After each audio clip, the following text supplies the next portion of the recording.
Noon, may mag-asawang nangarap magkaroon ng anak. Doon sa likod ng kanilang bahay, sa bintana, ay nakikita ang isang magandang hardin na puno ng gulay at bulaklak. Ngunit mayroong mataas na pader na nakapaligid dito at walang kahit sino man nagbalak na akyatin ito dahil pagmamay-ari ito ng isang kinakatakutan na mangkukulam. Isang araw, may nakitang asawang babae sa bintana at sa kanyang pagtingin, ito pala ay puno ng pinakamagandang rampyon. Napakasariwaw at napakaberde nito kaya sinimulan niyang hilingin ang mga ito. Nagpatuloy ito ng ilang mga araw. Nang napagtanto niya na hindi niya ito makukuha, siya ay namutla at naging miserable. Nakita ito ng kanyang asawa at tinanong ito, "Anong problema, aking asawa?" Sagot niya, "Mamatay ako kapag hindi ako nakakain ng rampyon na iyon na tumutubo sa likod ng bahay natin." Sa kanyang pagmamahal sa kanyang asawa, naisip niya sa sarili niya na imbis na mawala ang asawa ko sa akin, kukuha ako ng rampyon sa kahit anong paraan. Kaya pagdating ng takip silim, inakyat niya ang pader ng mangkukulam at kumuha ng mga rampyon at dinala ito sa kanyang asawa. Gumawa siya ng salad at kumain ng kailigaya. Dahil sa sobrang sarap nito, mas dinais niya pa ito ng higit pa. Para siya ay matahimik, pinakuha niya ang kanyang asawa muli sa kabila ng pader. Sa pagdating ng takip silim, habang siya ay umaakyat, nakita niya ang mangkukulam na nakatayo at natakot. Sumigaw ng galit ang mangkukulam, "Ang lakas ng loob mong akyatin ang pader ko at nakawin ng mga rampyon! Mananagot ka!" Sagot niya, "Maawa kayo sa akin! Ginawa ko lamang ito para sa aking asawa! Ikamamatay niya ito kapag hindi ako nakakuha ng rampyon para makain niya."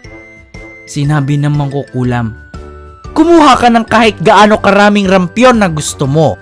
Sa isang kondisyon, mapapasa akin ng anak ninyo kapag ito ay isinilang. Aalagaan ko ito tulad ng isang ina." Sa kanyang pagkabalisa, ipinangako niya ito. At nang naisilang na ang kanilang anak, nagpakita na ang mangkukulam. Binigyan niya ng ngalan na Rapunzel ang sanggol at kinuha ito sa kanila. Si Rapunzel ang pinakamagandang bata sa buong mundo. Noong siya ay 12 taong gulang pa lamang, ikinulong siya ng mangkukulam sa loob ng tore sa kalagitnaan ng gubat. Wala itong hagdanan o mga pinto. Isang maliit na bintana lamang. Kapag nais makaakyat ng mangkukulam, sisigaw lamang ito sa ibaba ng, "Rapunzel! Rapunzel! Ibaba mo ang iyong buhok!" Napakahaba ng buhok ni Rapunzel na kumikinang na parang ginto. Kapag narinig niya ang boses nito, tatanggalin niya ang tirintas at ibababa ang buhok sa tore. At aakyatin ito ng mangkukulam. Nang lumipas ang ilang mga taon, napadaan ang anak ng hari sa kagubatan. Pinuntahan niya ang tore at narinig niya ang napakagandang boses mula rito. Boses ni Rapunzel na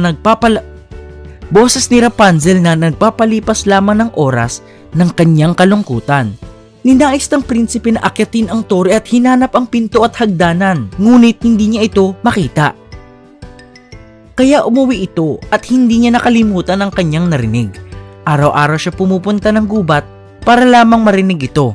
Isang araw sa ilalim ng puno, nakita niyang umakyat ang mangkukulam at narinig ang mga salitang, "Rapunzel! Rapunzel! Ibaba mo ang iyong buhok!" Nakita niyang ibinababa ni Rapunzel ang kanyang buhok at nakita niyang umaakyat ang mangkukulam dito. Sinabi niya sa kanyang sarili, "Aakyatin ko iyon at susubukan ko ang aking kapalaran." Kinabukasan, pumunta siya uli dito at sumigaw ng, "Rapunzel! Rapunzel! Ibaba mo ang iyong buhok!" At ibinaba niya ang kanyang buhok. Inakyat ito ng prinsipe. Natakot si Rapunzel nang nakita niya na isang lalaki ang umakyat sa kanyang buhok dahil wala pa siya nakikilalang ibang tao.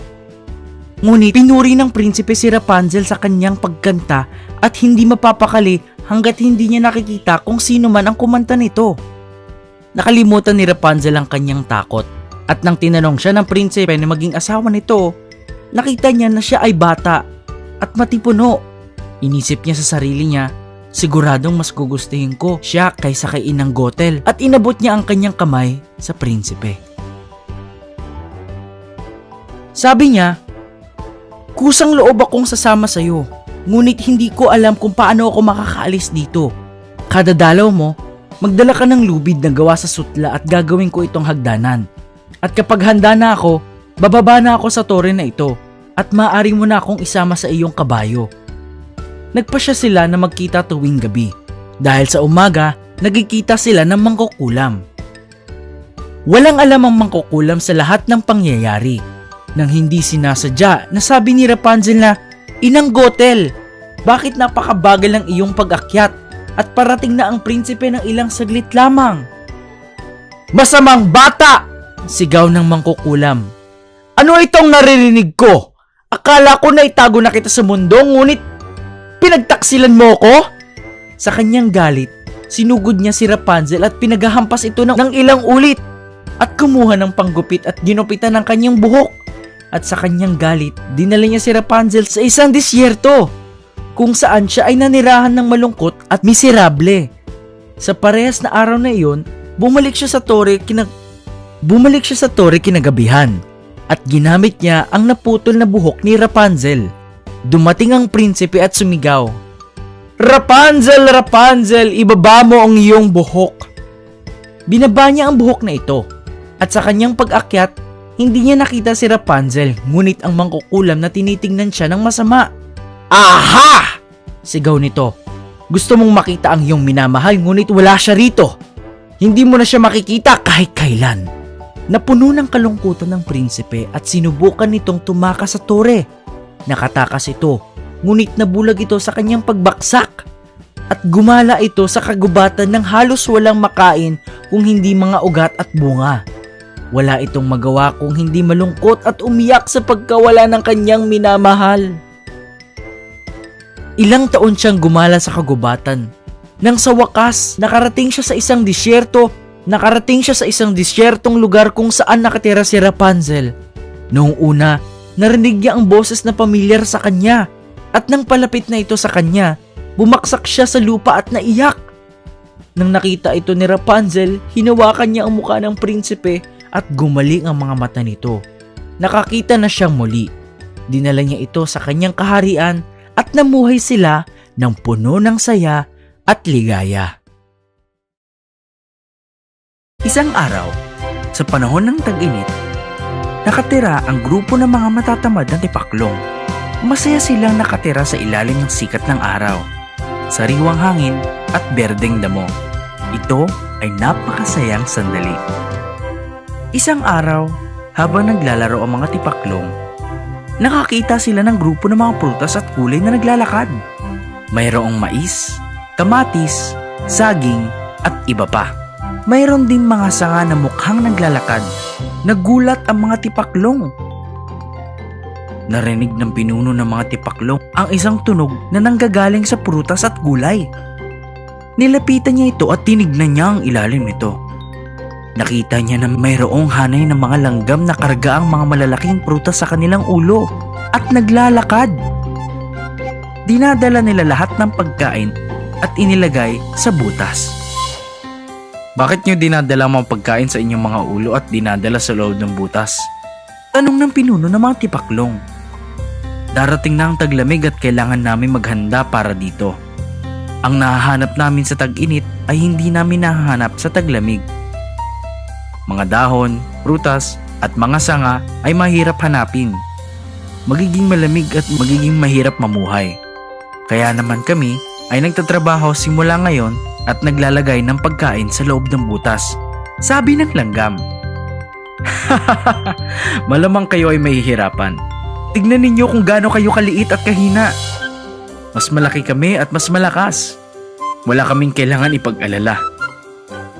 Mapagmalaking sinabi ito ng pinuno.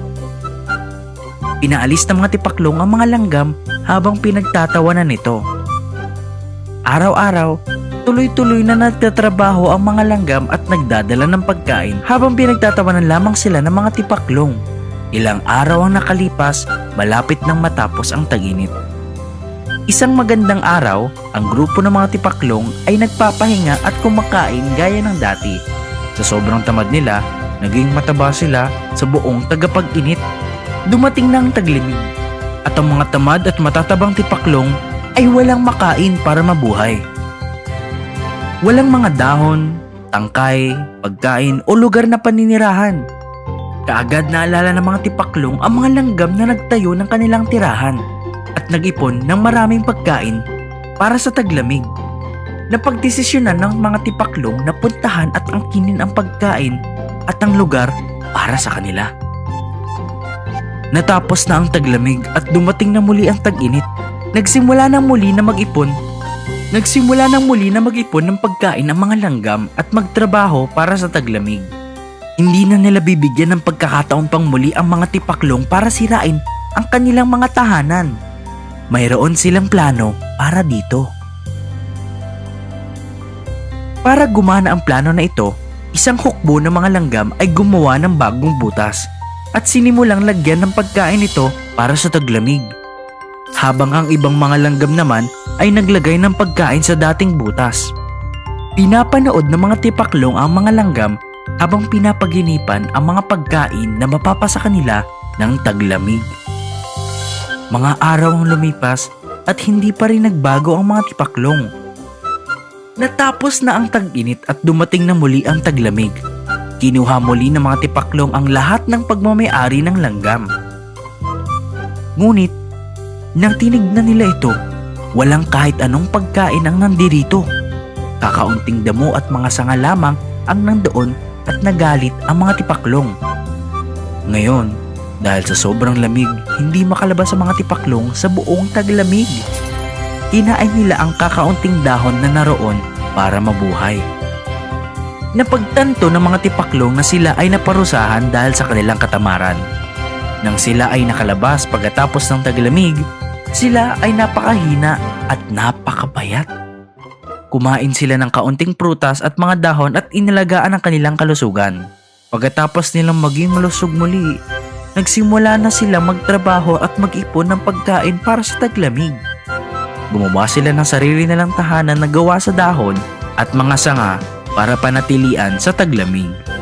Ang mga tamad na tipaklong na palagi naglalaro at nagpapakasaya ay ngayon ay malakas na at nagtatrabaho na tulad ng mga langgam.